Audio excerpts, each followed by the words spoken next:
Hi everyone, welcome back to my channel. I'm so sorry for not being active for so long. त्यस्तो long पनि होइन तर अब चाहिँ म अलिक कन्टिन्युअसली भिडियोहरु हाल्छु.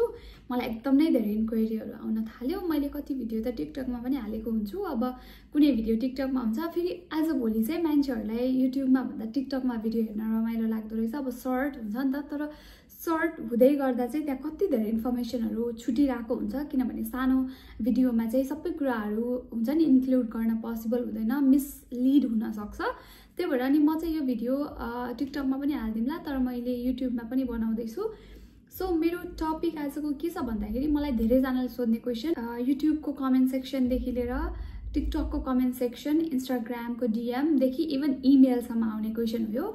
जर्मनीमा जर्मन ल्याङ्ग्वेज बिना आउन पोसिबल छ कि छैन त भन्ने क्वेशन. सो हजुरले मलाई सोध्नुहुन्छ भने I will say technically yes possible छ, आउनै नमिल्ने होइन. There are so many courses जुनमा चाहिँ जर्मन ल्याङ्ग्वेज चाहिँदैन, इङ्ग्लिसमा पढाइ हुन्छ.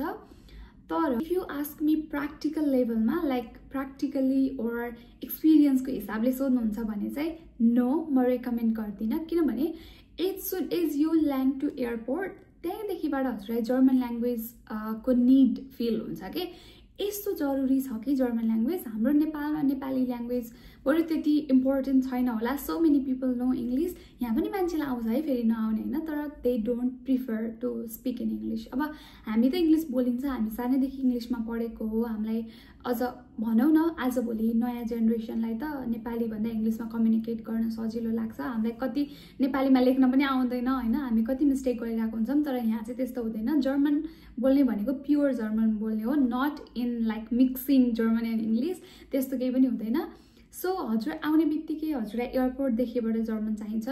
हजुरलाई हुन्छ नि घर खोज्ने कुरादेखि घरमा बस्ने कुरादेखि हुन्छ नि हजुरलाई आउने डकुमेन्टेसन एन्ड अल, कामको लागि साथीहरूसँग कम्युनिकेट, बस ट्रेनहरूमा हिँड्दाखेरि होइन, त्यो सबै कुरा बुझ्नको लागि जर्मन ल्याङ्ग्वेज चाहिन्छ. त्यो भएन भनेपछि हजुर कस्तो हुनुहुन्छ भने चरा जसको पखेटा नै छैन. इमेजिन गर्नु लाइफ कस्तो हुन्छ भनेर. सो एकदम नै गाह्रो हुन्छ. पोसिबल छ तर कति गाह्रो हुन्छ भन्नुहुन्छ भने त्यसको त्यो डिग्री नाप्ने मलाई थाहा छैन कसरी नाप्न मिल्छ होइन, तर इट्स भेरी हार्ड. मेरो आफ्नो पर्सनल एक्सपिरियन्सको आधारमा भनिरहेको छु. मैले पनि जर्मन ल्याङ्ग्वेज नसिकिकन आएको थिएँ. मलाई धेरैजना सोध्नुहुन्छ हजुरले जर्मन ल्याङ्ग्वेज कहाँ सिक्नुभयो, कति सिक्नुभयो, कसरी सिक्नुभयो. मैले सिकेको चाहिँ छैन. मैले सिकेको छैन भन्दा पनि मैले नेपालमा सिकेको होइन. यहाँ आएर मैले आफै सेल्फ स्टडी गरिरहेको छु. मैले युट्युब अनि different websites, so many things there are होइन. पढ्न चाहने मान्छे, पढ्न खोज्ने मान्छेको लागि चाहिँ अप्सन धेरै नै छ. क्लास नै जानुपर्छ पैसा तिरेर होइन, त्यो कोर्स नै गर्नुपर्छ भन्ने त छैन. तर ल्याङ्ग्वेज जान्नु पर्यो जसरी भए पनि होइन. अनि बिस्तारै इम्प्रुभ हुने चिज हो. फेरि ल ठिकै छ जर्मन ल्याङ्ग्वेज आजको भोलि 1 महिनामा सबै सक्छु भन्ने पनि होइन. ल्याङ्ग्वेज इज लाइक दिस होइन, जुनै पनि ल्याङ्ग्वेज त्यस्तै हो. हामीलाई टाइम लाग्छ सिक्नलाई, कोप अप गर्नको लागि. तर कतिको इम्पोर्टेन्ट छ भन्दाखेरि अति नै इम्पोर्टेन्ट छ, भेरी भेरी इम्पोर्टेन्ट. त्यही भएर ल्याङ्ग्वेज बिना टेक्निकली यस आउन मिल्छ तर प्र्याक्टिकल्ली ओर हुन्छ नि त्यो डेली बेसिसमा चाहिँ it's very hard without language.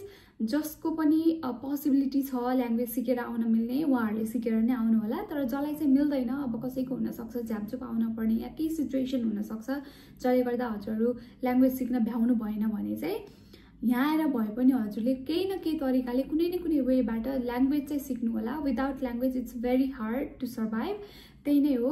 त्यही भएर अब चाहिँ क्लियर भयो होला है त ल्याङ्ग्वेज बिना आउन मिल्छ कि मिल्दैन, मिले पनि के गर्नुपर्छ, मिले पनि कति गाह्रो हुन्छ, त्यो सबै कुराहरू मैले सर्ट एन्ड स्विट इन्फर्मेसन दिउँ भनेर आएको हो. That's it for today. Thanks for watching. Bye by.